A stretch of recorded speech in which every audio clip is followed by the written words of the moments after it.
농촌의 일상을 체험하고 수확한 농산물도 함께 먹어보며 힐링하는 농촌 체험관광.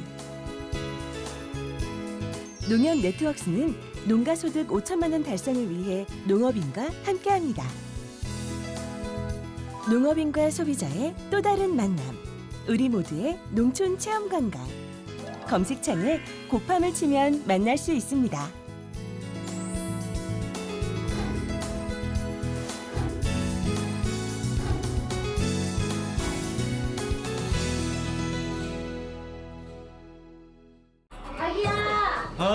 우리 이유식재료 사야 된다. 알았어. 어디가? 슈퍼. 거길 왜 가? 진이야. 네, 롯데 슈퍼에서 소고기 담아줘. 구매 이력이 있는 유기농 소고기를 담았습니다. 이게 이런 것도 돼? 아보카도랑 당근도. 내가 담아놨지. 진이야, 주문해줘. 말로 주문하고 눈으로 확인하는 기가진이. 육아로 바쁜 부부에게 오늘의 기술 KT. 롯데슈퍼 당일 배송입니다. 여러분 안녕하십니까? NBS 뉴스 24입니다. 급격한 농촌 인구 감소로 인해 지난해 농가 인구가 240만 명에도 미치지 못하는 것으로 조사됐습니다. 통계청이 최근 이러한 내용이 포함된 2019년 농림어업조사 결과를 발표했습니다. 네, 이러한 농촌 인구 감소 추세가 이어지면 올해 안에 농가 수가 100만 가구 이하로 줄어들 거란 암울한 전망이 나옵니다. 농촌 인구 감소를 막기 위한 특단의 대책이 시급해 보입니다. 보도에 윤슬기 기자입니다. 최근 통계청이 2018년 농림어업조사 결과를 발표했습니다. 조사에 따르면 지난해 농가 인구는 231만 4,982명으로 240만 명 선이 무너졌습니다. 애당초 240만 명 선을 지키기 어려울 거란 전망이 있긴 했지만 예상보다 감소폭이 더 컸습니다. 최근 3개년 농가 인구 감소율을 보면 2016년엔 2.8%, 2017년은 3%였는데 지난해엔 무려 4.4%나 기록했습니다. 지난해와 같은 속도라면 2011년 300만 명이 무너진 지 10여 년 만에 농가 인구가 200만 명 이하로 줄어들게 됩니다. 농가 수 역시 갈수록 줄어들고 있습니다. 지난해 농가 수는 102만 1000가구로 2017년보다 2% 감소했는데 이 추세대로라면 올해 100만 가구 선이 무너질 가능성이 높습니다. 1984년 200만 가구가 무너진 이후 35년 만에 농가 수가 다시 반토막 나는 겁니다.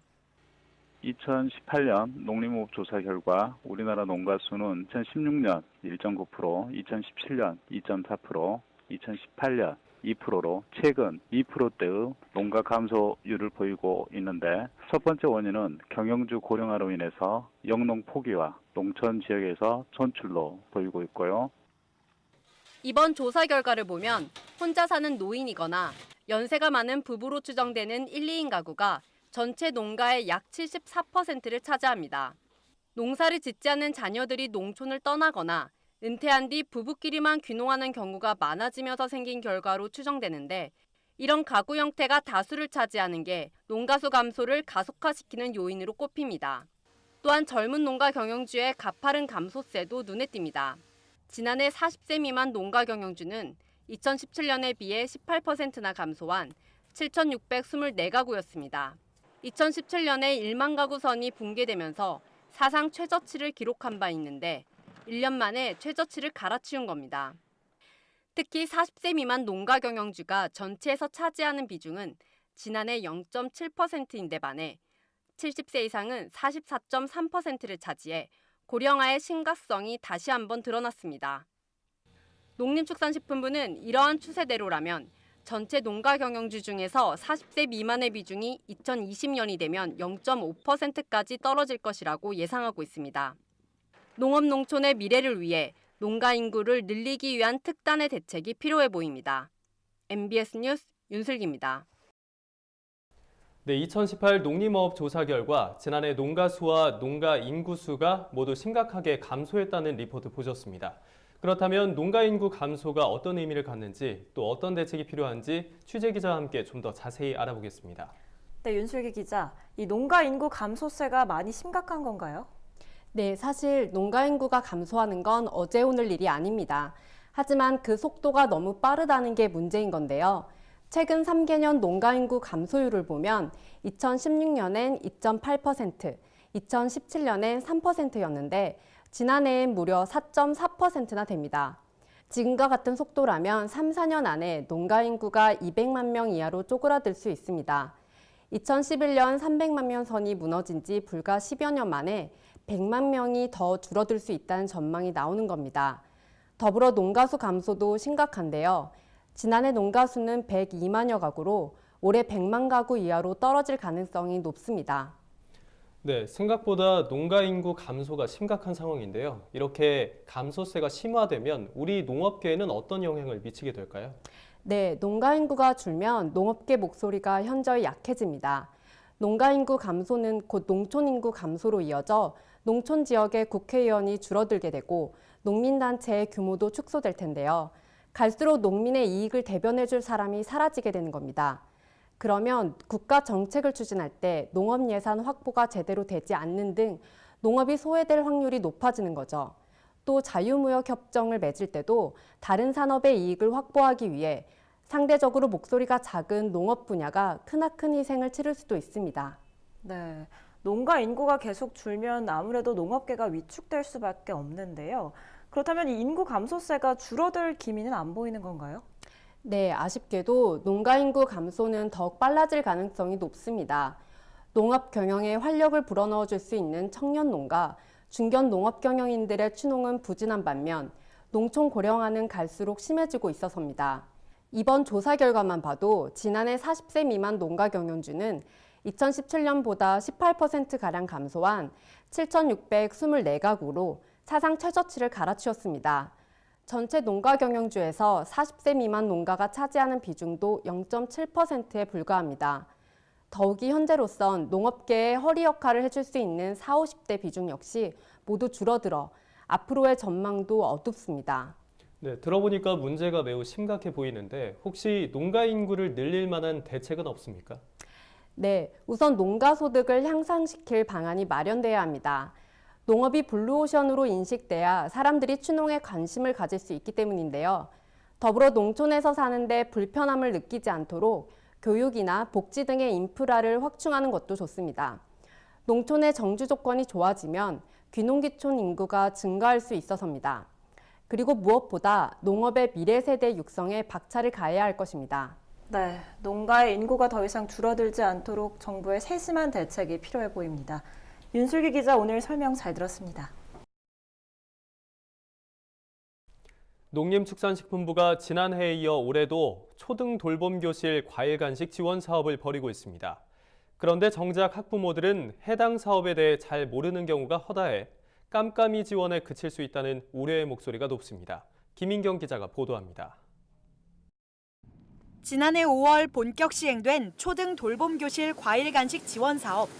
어린이 식습관 개선과 국산 과일의 소비 확대를 위해 농림축산식품부가 추진한 사업으로 초등학교 돌봄교실 학생 24만 명에게 1인당 150g의 과일을 매주 1에서 3회 제공하고 있습니다.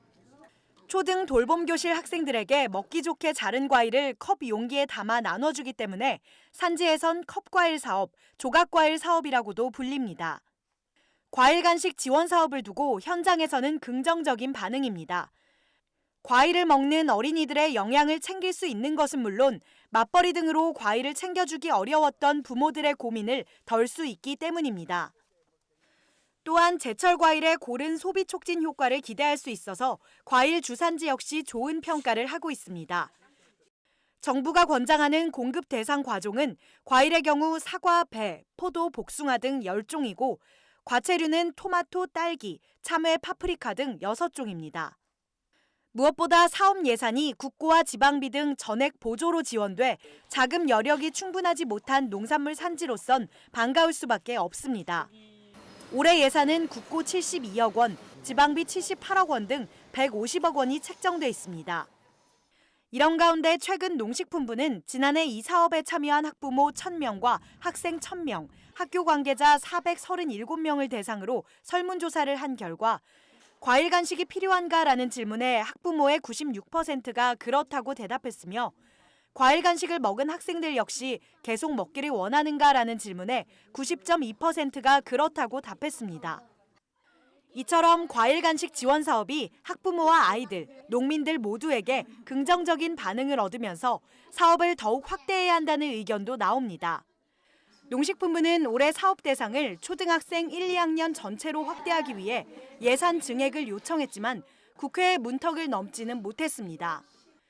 과일 간식 지원 사업이 확대되기 위해서는 무엇보다 국민적 공감대가 필요한데 정작 이 사업에 대해 알지 못하는 학부모가 많아 아쉽다는 목소리도 높습니다.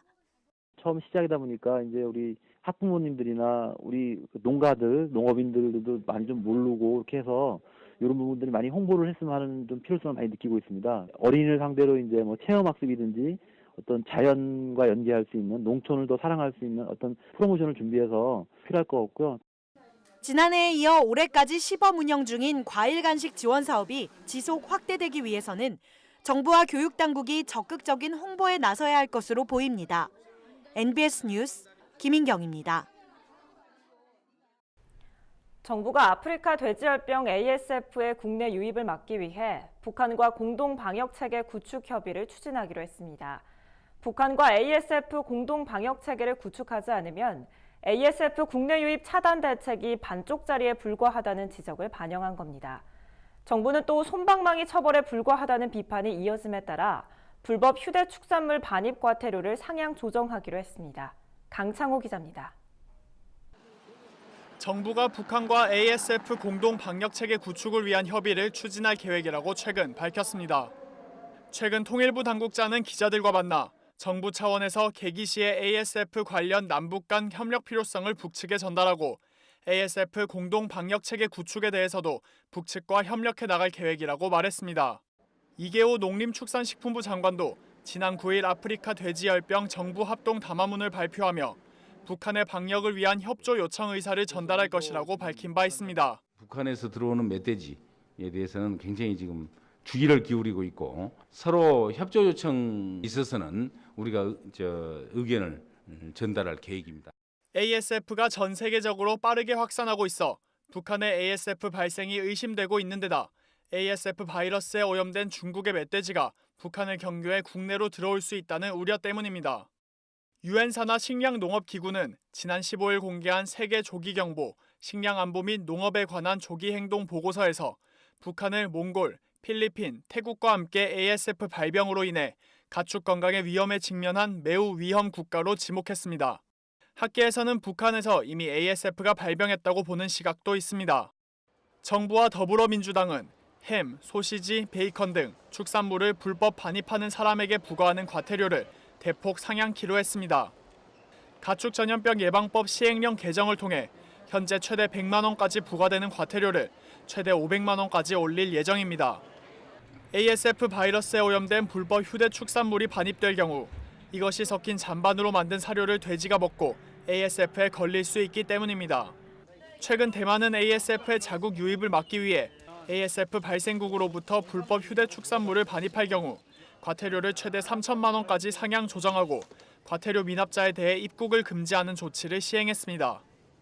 국내에서도 김영권 더불어민주당 의원이 불법 축산물 반입에 따른 과태료 미납 시 출입국을 금지하는 출입국 관리법 개정안을 발의했습니다.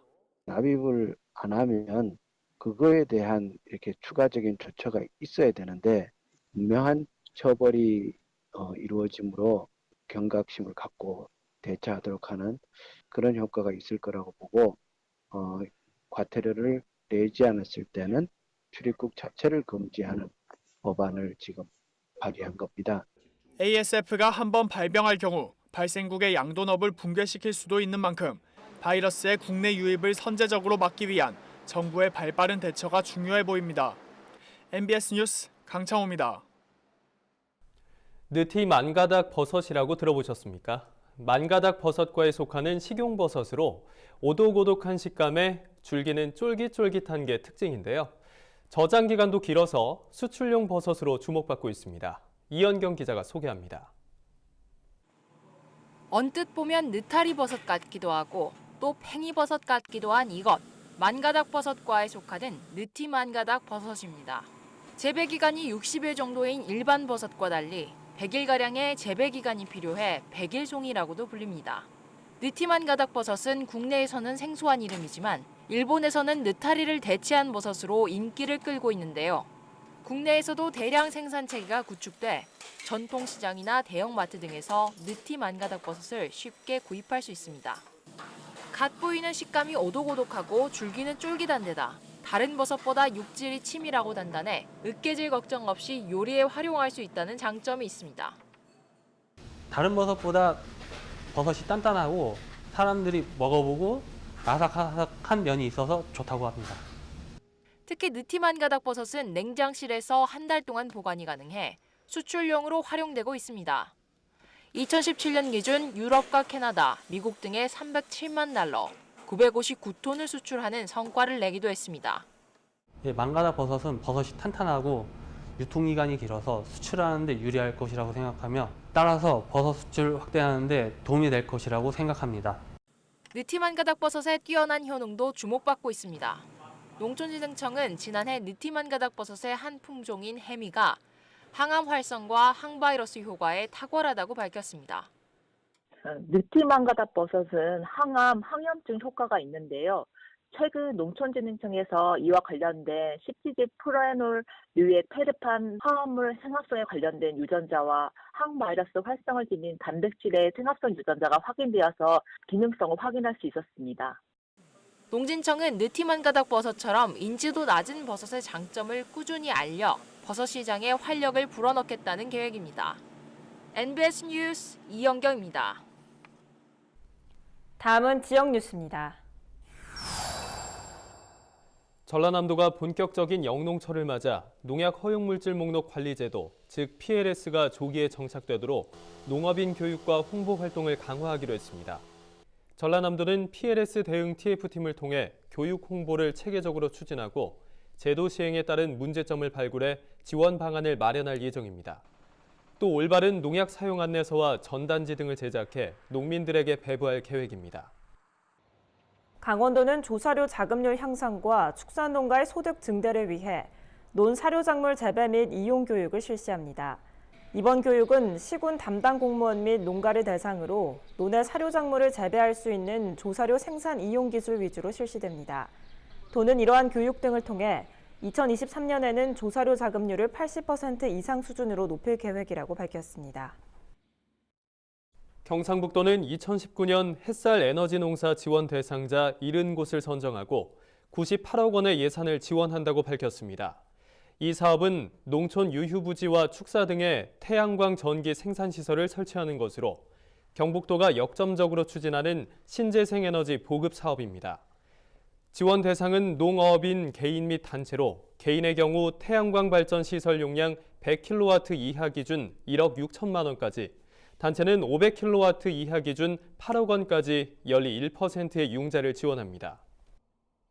제주도는 지역농어촌진흥기금 운용심의회가 2019년 상반기 농어가의 농어업 경영에 필요한 운전자금 및 시설자금으로 총 1,114억 원을 융자 추천했다고 밝혔습니다. 지역농어촌진흥기금의 운전자금 융자 지원 조건은 2년 이내로 1회 한해 2년 연장이 가능합니다.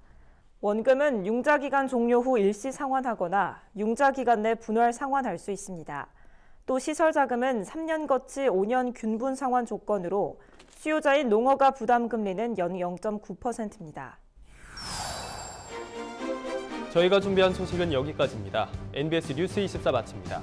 함께해 주신 여러분 고맙습니다.